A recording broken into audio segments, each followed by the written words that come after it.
हाँ जी बच्चे, आज की क्लास में एक और मोस्ट इम्पॉर्टेंट थ्योरम कर रहे हैं।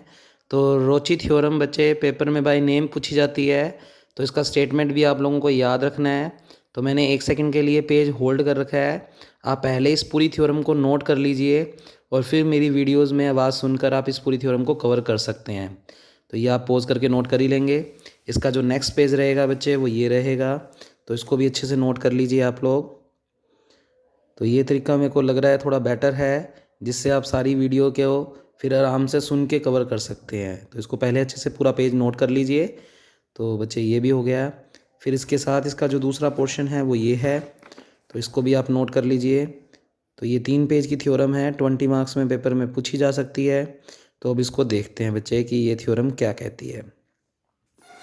तो सबसे पहले देखें बच्चे, रोची थ्योरम बाय नेम आएगी। इसका स्टेटमेंट सुने।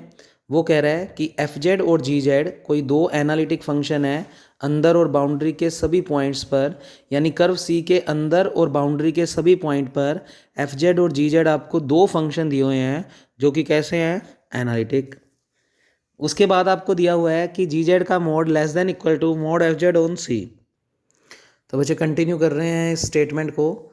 दो फंक्शन दिए हुए हैं एफ जेड और जी जेड, जो कि आपको एनालिटिक फंक्शन दिए हुए हैं अंदर के सभी पॉइंट्स और बाउंड्री पर, और जी जेड का मोड आपको दिया हुआ है लेस देन है mod F Z on C. तो इस लाइन का यूज़ हम कैसे करेंगे वो देखते हैं। तो कहता एफ जेड और F Z plus G Z has same number of zeros inside सी।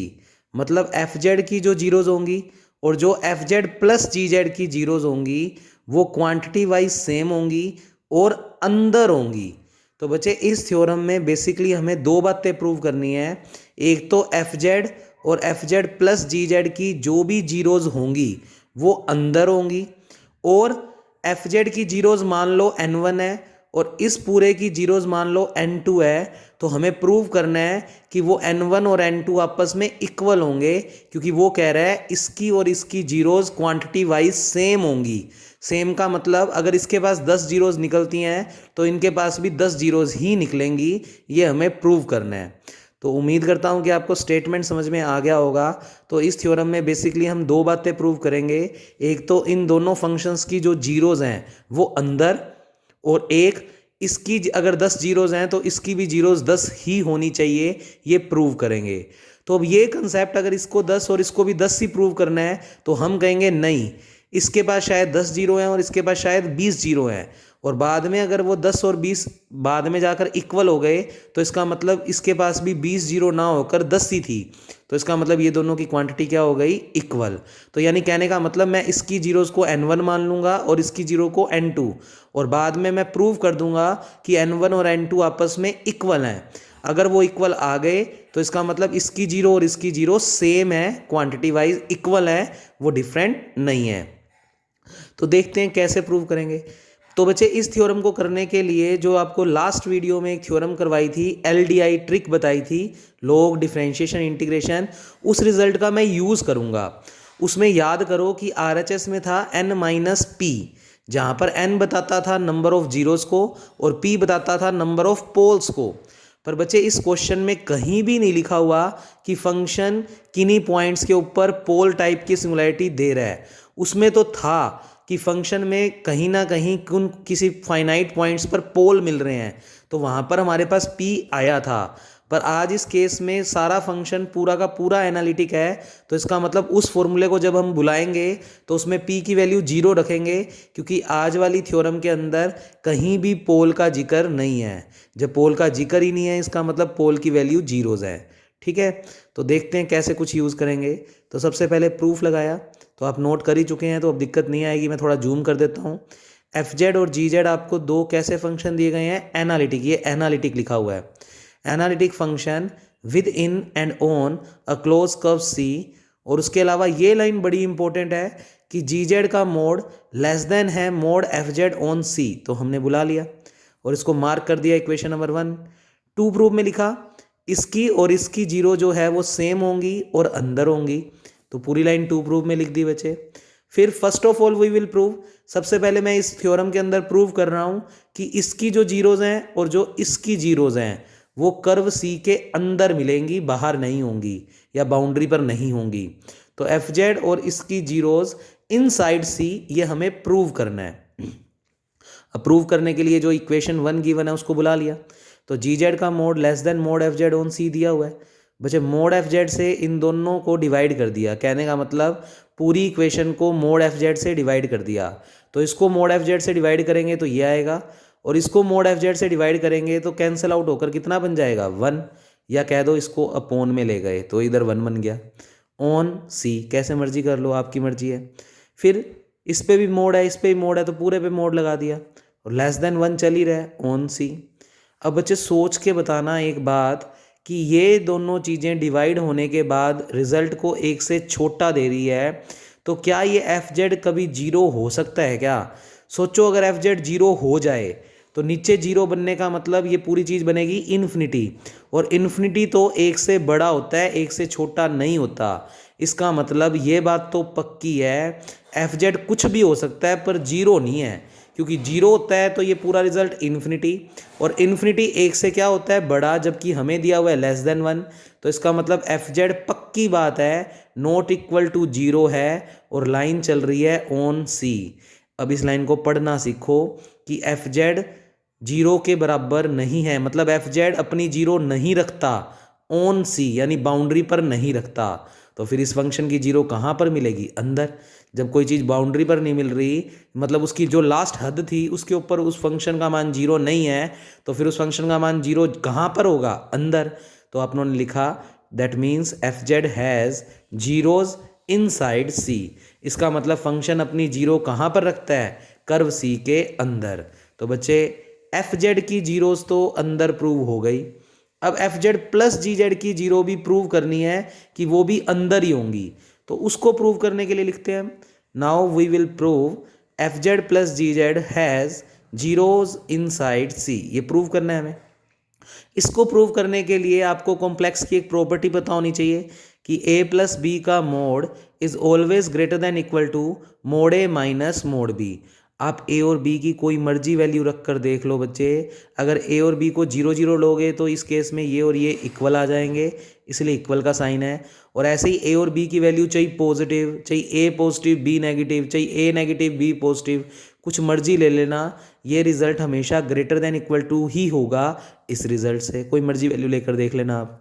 अब इस a की जगह तो मैं पुट कर रहा हूँ एफ जेड, और इस b की जगह इस पूरी इक्वेशन में पुट कर रहा हूँ जी जेड। कर दो मेरे साथ, a की जगह एफ जेड, b की जगह जी जेड, निशान चल ही रहा है, a की जगह एफ जेड, b की जगह जी जेड। तो बच्चे ये पूरी प्रॉपर्टी के अंदर a और b को रख दिया हमने। उसके बाद साइड में कुछ काम किया, जो लाइन हमें गिवन थी जी जेड का mod less than equal to F Z on C, ये गिवन था, तो इसको बुला लिया। जी जेड का mod less than mod F Z on C. बच्चे सोचो, जब मैं इस स्टेप को उधर लेकर जाऊंगा तो एफ जेड का मोड माइनस जी जेड का मोड ऑन सी चल ही रहा है, और ये स्टेप उधर लेकर जाएंगे तो इधर जीरो बन जाएगा, तो इधर जीरो बन गया। तो कुल मिलाकर ये लाइन हमें क्या बता रही है कि एफ जेड का मोड माइनस जी जेड का मोड, ये पूरा रिजल्ट जीरो से बड़ा है ऑन सी पर। तो बच्चे यहाँ पर देखो, यहाँ तक हम पहुँच गए थे जब ए और बी को रख दिया था हमने। तो एफ जेड का मोड माइनस जी जेड का मोड, एफ जेड का मोड माइनस जी जेड का मोड कहता मैं बड़ा हूँ जीरो से, तो हमने कहा ये कहता मैं बड़ा हूँ जीरो से, और कहाँ पर? On C, on C.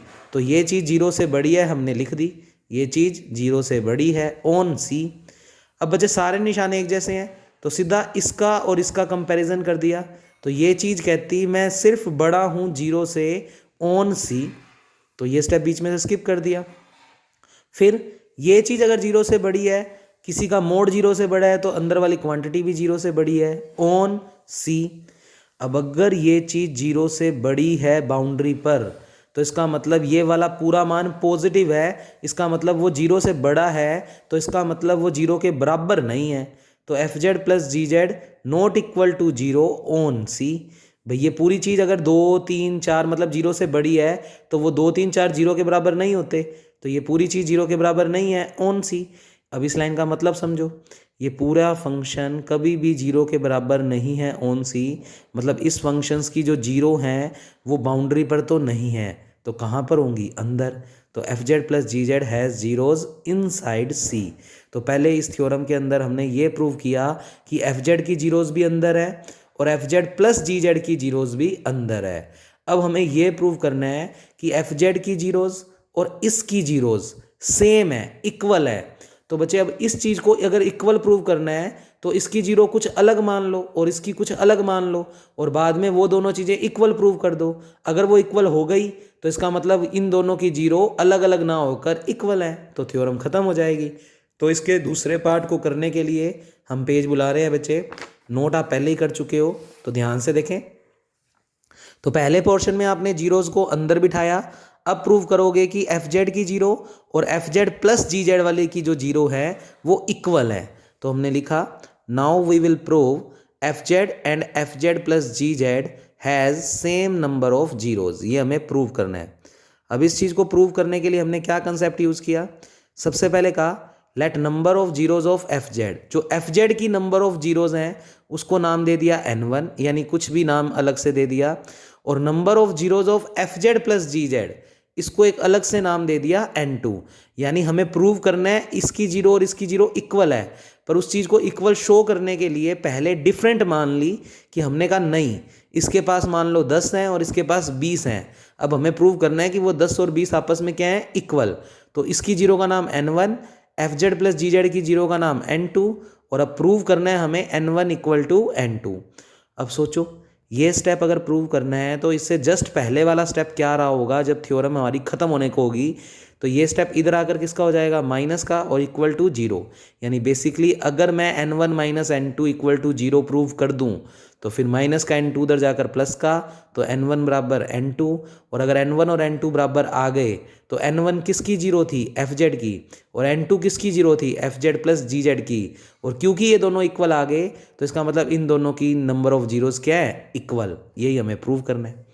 तो बच्चे अब इन n1 minus n2 equal to zero prove करना है तो पहले n1 और n2 निकालना तो पड़ेगा। अब n1 n2 निकाला कैसे? तो आपने बच्चे लास्ट वीडियो में एक थ्योरम पढ़ी थी जिसमें ट्रिक भी थी LDI, तो उसमें तुमने ना ये रिजल्ट निकाला था जो मैंने लिख दिया। तो we know that 1/2 iota integration C F dash Z upon F Z into D Z equal to n minus P. तो इस थ्योरम को प्रूव करने के लिए हम पिछली थ्योरम के फॉर्मूले का यूज़ कर रहे हैं। अब बच्चे n वहाँ पर था नंबर ऑफ जीरोस और p था नंबर ऑफ पोल्स। अब क्योंकि उस क्वेश्चन में तो स्टेटमेंट था कि कुछ फाइनाइट नंबर ऑफ पॉइंट्स पे पोल्स मिल रहे हैं तो इसलिए p था, पर आज तो एफ जेड भी पूरा का पूरा एनालिटिक फंक्शन है, जी जेड भी एनालिटिक है, और दो फंक्शन एनालिटिक है तो उनका सम भी एनालिटिक, यानी F Z plus G Z भी क्या है? एनालिटिक। और अगर F Z plus G Z भी एनालिटिक है तो उसके अंदर भी पोल नाम की चीज़ नहीं मिल रही। तो p का मान कितना हो गया जी? 0। तो हमने साइड में लिखा क्योंकि एफ जेड फंक्शन हमें क्वेश्चन में गिवन है कि वो एनालिटिक है अंदर और बाउंड्री के सभी पॉइंट्स पर, तो इसका मतलब पोल है ही नहीं। तो p का मान कितना हो गया? 0।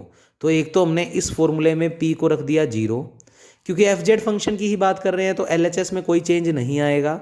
और n बचे एफ जेड की जीरोज को हमने किससे रिप्रेजेंट किया है? n1, तो इधर n ना आकर क्या आएगा? n1। और p का मान 0 इसलिए हो गया क्योंकि पूरा का पूरा फंक्शन एनालिटिक है। इसको मार्क कर दिया इक्वेशन नंबर A। ये तो निकल गई n1 की वैल्यू। अब निकालनी है n2 की वैल्यू, वो भी इसी फॉर्मूले से निकाल रहे हैं। पर बच्चे फंक्शन का नाम है F Z plus G Z, तो चेंजेस LHS में भी करेंगे F Z plus G Z और ऊपर F dash Z plus G dash Z. और बच्चे क्योंकि F Z plus G Z भी एनालिटिक फंक्शन है तो उसके अंदर भी पोल का जिक्र नहीं होगा, तो p का मान 0 और n नंबर ऑफ जीरोज को रिप्रेजेंट करता है और इसकी जीरो हमने क्या मानी है? n2। तो यहाँ पर बेसिकली n2 आ जाएगा, p की जगह 0 हो जाएगा और इधर भी रिप्लेसमेंट हो जाएगी इस फंक्शन के अकॉर्डिंग। तो उससे पहले लिखते हैं कि ये फंक्शन एनालिटिक कैसे है। तो बच्चे थोड़ा सा मैंने दिखाया कि एफ जेड और जी जेड दोनों के दोनों एनालिटिक फंक्शन दिए हुए हैं, स्टेटमेंट में आप पढ़े रोशी थ्योरम में। और अगर दोनों एनालिटिक है तो उनका सम भी क्या होगा? एनालिटिक। तो कुल मिलाकर ये पूरा फंक्शन क्या है? एनालिटिक। तो इसके अंदर भी पोल की वैल्यूज़ क्या होंगी? 0। तो p2 का मान क्या हो गया? 0। और यहाँ पर n2 लिखेंगे क्योंकि हम किसकी जीरोज लिख रहे हैं? इसकी। तो ऊपर फंक्शन आएगा F dash plus G dash Z और नीचे आएगा F Z plus G Z. तो लिख दिया 1/2 iota integration C F dash Z plus G dash Z upon F Z plus G Z into D Z बराबर N2 और P तो क्योंकि पोल मिल ही नहीं रहे तो P की वैल्यू कितनी हो गई 0।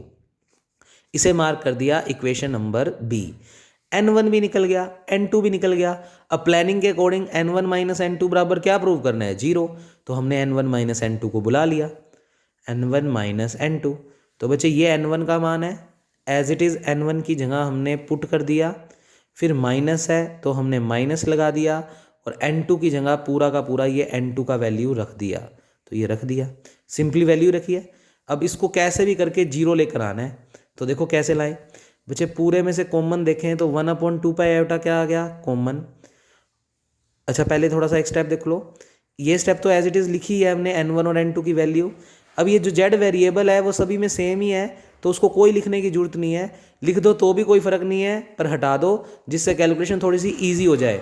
तो ये सारों में से मैंने जेड को हटा दिया, ये वाले जेड को, इस डी जेड को मत हटा देना, ये तो इंटीग्रेशन के लिए डी जेड है। तो बच्चे F dash upon F into D Z, ऐसे ही सेम स्टेप चल रहा है, F dash plus G dash F plus जी इंटू डी जेड। अब पूरे में से कॉमन अगर देखें तो 1/2 पाई आयोटा क्या आ रहा है कॉमन, इंटीग्रेशन सी भी क्या आ रहा है कॉमन, डी जेड भी दोनों में से क्या आ रहा है कॉमन, अंदर क्या बचेगा F dash upon F minus और F dash plus G dash upon F plus G, F dash plus G dash upon F plus G. तो simply 1/2 pi iota common, integration C common, D Z common, और ये step minus ये step ये अंदर बच जाएगा। अब ज़्यादा ज़्यादा एलसीएम ले सकते हैं, तो एलसीएम में ये भी आएगा और ये भी आएगा, तो एफ इंटू एफ प्लस जी, ये चीज़ इससे मल्टीप्लाई होगी तो एफ डैश एफ प्लस जी, माइनस चल ही रहा है, इस चीज़ का मल्टीप्लाई एफ से होगा तो F dash plus G dash into F, साथ में डी जेड बाहर चल ही रहा है, तो इसको इस तरीके से चाहो तो ब्रैकेट में लिख सकते हो, ठीक है। तो ब्रैकेट लगाना चाहो तो लगा देना, मैं नहीं लगा रहा, तो डी जेड बाहर चल रहा है, ये पूरी चीज़ ब्रैकेट में चल रही है, तो आप लगा देना लगाना चाहें तो। उसके बाद देखें इस एफ डैश का अंदर मल्टीप्लाई किया तो एफ डैश एफ, फिर एफ डैश जी, एफ डैश एफ डैश जी, ये माइनस है, एफ का अंदर जब मल्टीप्लाई करेंगे और माइनस का भी अंदर मल्टीप्लाई करेंगे तो साइन चेंज हो जाएंगे, तो एफ एफ डैश माइनस का, एफ जी डैश भी माइनस का, डी जेड चल ही रहा है बच्चे, नीचे एलसीएम चल ही रहा है। फिर आप देखें तो एफ डैश एफ से एफ डैश एफ क्या हो गया कैंसिल आउट, तो एक टर्म तो ये बचेगा और एक ये बचेगा, इसको एज इट इज़ लिख दिया, अपॉन में ये चल ही रहा है इंटू डी जेड, इसको मार्क कर दिया इक्वेशन नंबर सी। मुझे इसको कैसे भी करके 0 बनाना है, तभी N1 माइनस N2 बराबर क्या आएगा 0। तो बच्चे इसके बाद थोड़ी सी कैलकुलेशन की, तो बच्चे जो हमें स्टार्टिंग में इक्वेशन नंबर 1 गिवन थी उसी का कुछ ना कुछ यूज़ और कर रहे हैं थोड़ा तरीके से। तो देखो कैसे, तो देखो साइड में मैंने लिखी हुई है इक्वेशन नंबर 1, यही थी इक्वेशन नंबर 1, जी जेड का mod less than mod F Z on C लिखी हुई है आपके पास। तो यहाँ से बस ये इसको बुलाया इसलिए है कि इससे हिंट मिल जाए बच्चे, इस एफ जेड को नीचे लेकर जाएंगे तो कुल मिलाकर जो नया फंक्शन बना रहे हैं वो जी अपॉन एफ, तो G Z upon F Z को एक नया फंक्शन मान लिया कैपिटल एफ जेड। तो याद रखने के लिए ये थोड़ा सा बताया है कि हमने जी अपॉन एफ को ही क्यों कैपिटल एफ माना, एफ अपॉन जी को क्यों नहीं माना। तो बच्चे यहाँ से लेकर गए तो अपने जी एफ को नीचे लेकर गए, तो जी अपॉन एफ को, बस ये थोड़ा सा याद रखने की ट्रिक है कि हम एफ को नीचे लेकर जाएंगे तो जी अपॉन एफ बनेगा और उस जी अपॉन एफ को एक नया फंक्शन मान लेंगे कैपिटल एफ जेड। तो बच्चे इक्वेशन सी आपने अभी अभी पीछे दी हुई है, उसके अंदर कुछ कैलकुलेशन करनी बाकी है, उसके लिए ये थोड़ा सा पोर्शन आपको ध्यान में रखना है। तो बुला लिया, अब बच्चे कैपिटल एफ बराबर आ गया, जेड हटा दिया सभी में से, जी अपॉन एफ, यहाँ से अगर जी की वैल्यू निकालूँ तो ये स्मॉल एफ उधर कैपिटल एफ के साथ चला जाएगा, तो जी की वैल्यू आ गई small F into capital F. अगर इसका डिफ्रेंशिएशन कर दें, क्योंकि ये सारे जेड के फंक्शन है, तो इसका अगर डिफ्रेंशिएशन कर दें तो जी का डिफ्रेंशिएशन जी डैश, और बच्चे इसमें फर्स्ट इंटू क्या लगेगा सेकेंड, तो फर्स्ट इंटू सेकेंड लगाएंगे, तो फर्स्ट का डिफ्रेंशिएशन किया तो एफ का differentiation F dash, second as it is plus first as it is, और सेकंड का डिफ्रेंशिएशन तो कैपिटल एफ का क्या लग गया डैश, तो सिंपली फर्स्ट इंटू क्या लगाया है सेकंड। तो जी की वैल्यू भी आ गई और जी डैश की वैल्यू भी आ गई, तो क्या लिखा, put the value of G and G dash in equation number C. तो जो सी इक्वेशन आपने नीचे नीचे बनाई हुई थी बच्चे, इसमें मैं सारे जी और जी डैश के बदले जो वैल्यू निकाली है वो उठाकर रख रहा हूँ। तो इस लास्ट वाले स्टेप को मैंने फिर से बुला लिया, जिससे कैलकुलेशन समझने में दिक्कत ना आए। और आपका रिव्यू बच्चे मेरे को ज़रूर दें कि आपको क्लासेस समझ में आ रही हैं या नहीं, और मेहनत लग रही है बच्चे तो आप लोग सभी बच्चे इस टाइम तक 2-2 पेपर की फ़ीस ज़रूर सबमिट करवाएं, और कंटिन्यूटी में लेक्चर आते रहेंगे तो आप हर 15 या 20 दिन के बाद फ़ीस सबमिट करवाएं पूरी बच्चे, तभी ये काम सारा कंटिन्यू हो पाएगा। तो बच्चे n1 माइनस n2, ये इक्वेशन सी पूरा का पूरा एज इट इज़ ही बुला रखा है जिससे वैल्यू रखने में दिक्कत ना आए। तो बच्चे 1/2 एटा चल ही रहा है, इंटीग्रेशन सी चल ही रहा है, एफ डैश चैश चल ही रहा है, जी की वैल्यू रख दी एफ कैपिटल एफ, तो स्मॉल एफ और कैपिटल एफ ध्यान से बनाना। फिर माइनस जी डैश की वैल्यू, ये 2 स्टेप हैं, दोनों के दोनों रख दिए एज इट इज़, और साथ में चल रहा है स्मॉल एफ, बाहर चल रहा है डी जेड, अपॉन में आ जाओ, एफ चल ही रहा है बच्चे, एफ चल ही रहा है ब्रैकेट में, प्लस चल ही रहा है, और इस जी की जगह भी पुट कर दिया small F into capital F, ये रख दिया हमने। अब थोड़ा सा और देखें कैलकुलेशन, तो 1/2 एटा इंटीग्रेशन सी, हाँ जी एफ डैश का इससे मल्टीप्लाई करेंगे तो सिंपली ब्रैकेट हटा दो, एफ डैश एफ, फिर ये एफ जब इन दोनों से मल्टीप्लाई होगा तो बाहर माइनस है तो साइन दोनों ही माइनस के हो जाएंगे, तो माइनस का एफ का मल्टीप्लाई कर दिया इससे, तो पहले एफ को लिख दिया, फिर एफ डैश एफ को लिख दिया, फिर माइनस और एफ का मल्टीप्लाई इधर भी होगा तो एफ इंटू एफ क्या हो गया, F square F dash, minus का इसलिए है क्योंकि अंदर दोनों के साइन चेंज हो जाएंगे। बाहर चल रहा है डी जेड और अपॉन में चल रहा है बच्चे एफ, स्मॉल एफ कॉमन आ रहा है तो स्मॉल एफ को कॉमन लेंगे तो एफ स्क्वेयर बन जाएगा, और अंदर बच जाएगा 1 प्लस कैपिटल एफ, तो अंदर से स्मॉल एफ को क्या ले लिया कॉमन, तो 1 प्लस क्या बन जाएगा कैपिटल एफ। फिर बचे ये स्टेप और ये स्टेप सेम है, कैंसल आउट, तो ये बचेगा माइनस का F square F dash into D Z upon F square 1 plus F. LHS में कोई काम नहीं कर रहे, वो एज इट इज चल रही है। अच्छा, माइनस को इंटीग्रेशन से बाहर कर दिया, 1/2 एटा इंटीग्रेशन सी, एफ स्क्वेयर से ये small F square cancel out, बचेगा क्या capital F dash upon 1 plus F into D Z. फिर कुछ बातें लिखी बच्चे, ये इतना बड़ा पैराग्राफ तो सिंपल सी बातें लिखी हुई है। क्वेश्चन में गिवन था जी जेड और एफ जेड कैसे फंक्शन है, एनालिटिक, तो G Z upon F Z भी क्या होगा एनालिटिक, दो फंक्शन एनालिटिक है तो उनका डिवाइड भी एनालिटिक, और अगर आर एच एस एनालिटिक तो एल एच एस भी एनालिटिक, तो कैपिटल एफ जेड भी क्या हो गया analytic, capital F Z analytic हो गया। तो आपको बताया था थोड़े दिन पहले, किसी भी एनालिटिक फंक्शन में कांस्टेंट को जोड़ दो या घटा दो कोई फर्क नहीं पड़ेगा, तो 1 प्लस कैपिटल एफ जेड भी कैसा फंक्शन होगा एनालिटिक। फिर एक थ्योरम करवाई थी कि derivative of an analytic function is analytic, ये आपको पहले चैप्टर में करवाई हुई है, उसको ध्यान से देखें। तो अगर ये एनालिटिक फंक्शन है तो इसका डेरिवेटिव भी क्या होगा एनालिटिक, तो इसका अगर डेरिवेटिव करें तो 1 का डिफरेंशिएशन 0, एफ का डिफरेंशिएशन एफ डैश, तो वो भी कैसा फंक्शन होगा एनालिटिक फंक्शन।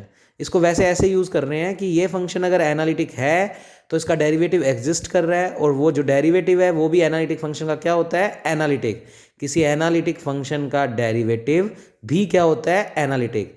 तो अगर ये एनालिटिक है तो इसका जो डेरिवेटिव किया तो ये आया, और पक्की बात है वो डेरिवेटिव भी कैसा फंक्शन होगा एनालिटिक। अब ये एफ डैश भी एनालिटिक है, 1 प्लस एफ भी एनालिटिक है, तो इनका दोनों का डिवाइड भी क्या होगा एनालिटिक, यानी कुल मिलाकर ये पूरा फंक्शन क्या आ गया एनालिटिक। इतनी लाइनें स्किप भी कर सकते हो, सीधा कह सकते हो एफ एनालिटिक है तो ये पूरी चीज़ भी क्या होगी एनालिटिक, और अगर लिख दो तो बहुत बढ़िया है। अब ये पूरा फंक्शन एनालिटिक है और ये क्लोज कर्व है, तो तुमने कॉची थ्योरम पढ़ी हुई है कि अगर पूरा का पूरा फंक्शन एनालिटिक है किसी क्लोज कर्व में तो उसका इंटीग्रेशन 0, तो लिखा हमने बाय कॉची फंडामेंटल थ्योरम इस पूरे स्टेप की वैल्यू क्या हो जाएगी 0। तो कल वाली थ्योरम में भी यूज़ किया था, आज भी कॉची फंडामेंटल यूज़ कर दी, तो इसका मान 0 इंटू कुछ भी 0, तो n1 माइनस n2 की वैल्यू क्या आ गई 0, तो यहाँ से माइनस n2 उधर चला जाएगा तो n1 इक्वल टू n2। अब n1 तुमने किसकी 0 मानी थी एफ जेड की, और n2 0 तुमने किसकी मानी थी F Z plus G Z की, और वो दोनों इक्वल आ गए, तो इसका मतलब एफ जेड और F Z plus G Z की जीरोस जो हैं वो सेम है, तो सेम नंबर, ये नो मत पढ़ लेना, सेम नंबर ऑफ जीरोस। और इनसाइड सी इसलिए लिख पाए हैं क्योंकि पहले पार्ट में हमने यही प्रूव किया था कि एफ जेड की 0 भी अंदर है और F Z plus G Z की 0 भी अंदर है। अब बच्चे इसमें 2 ही थ्योरम्स रहेगी, जो मेरी कोशिश रहेगी आज या कल में ही भेज दूंगा, तो अपना सेकंड यूनिट भी डन बच्चे। तो सेकंड पेपर की 2 यूनिटें हो चुकी हैं, ऐसे ही चौथे पेपर इंटीग्रेशन की 2 यूनिट्स करवा चुका हूँ, और ऐसे ही अलजेब्रा यानी फर्स्ट पेपर की ऑलमोस्ट 3 यूनिट करवा चुका हूँ, वो पूरी नहीं है अभी, उसमें थोड़ा बहुत काम पेंडिंग है, तो उसकी वीडियोस भी अभी थोड़े दिनों में आ जाएंगी। और साथ साथ फोर्थ पेपर भी स्टार्ट करेंगे। और बच्चे उसके लिए आप लोग जब भी ये वीडियो देख लो तो आप कैलकुलेटर अरेंज कर लो, यही चाहिए हमें, क्योंकि अगर वीडियो समझ नहीं है तो फिर उसी मॉडल का कैलकुलेटर सभी के पास होना चाहिए। तो मैं यहाँ पर लिख देता हूँ कैसियो कंपनी का F991ES। तो जो लास्ट ईयर नवीन सर के पास ट्यूशन थे उनके पास तो शायद यही वाला था, और जो मेरे पास भी ट्यूशन थे उनके पास भी यही वाला है। और पर जिनके पास नहीं है वो ये वाला कैलकुलेटर लेकर आए बच्चे, F991ES। तो जो आपका मैथमेटिक्स में 5th नंबर पेपर है वो पूरा कैलकुलेटर बेस्ड है। तो बच्चे ये कैलकुलेटर सभी के पास होना चाहिए। ये F लिखा है, F991ES। और ज़्यादा करते हो तो इसको परचेज़ करने से पहले कल की वीडियो में मैं कैलकुलेटर को भी दिखा दूंगा कि वो दिखता कैसा है। तो वो कैलकुलेटर ही सभी के पास अगर होगा तो जो वीडियोस मैं बनाऊंगा उस 5th पेपर की वो सभी के लिए फिर कॉमन रह जाएगी और उनको कैलकुलेटर चलाने में फिर कोई दिक्कत नहीं आएगी। तो जो मॉडल नंबर कैसियो कंपनी का बताया है वही लेकर आए हैं आप लोग। और नवीन सर के पास या मेरे पास थे लास्ट ईयर अगर ट्यूशन्स, तो फिर तो मैंने यही दिलवाया था, तो उनको तो परचेज़ करने की ज़रूरत नहीं है। Okay, thank you class.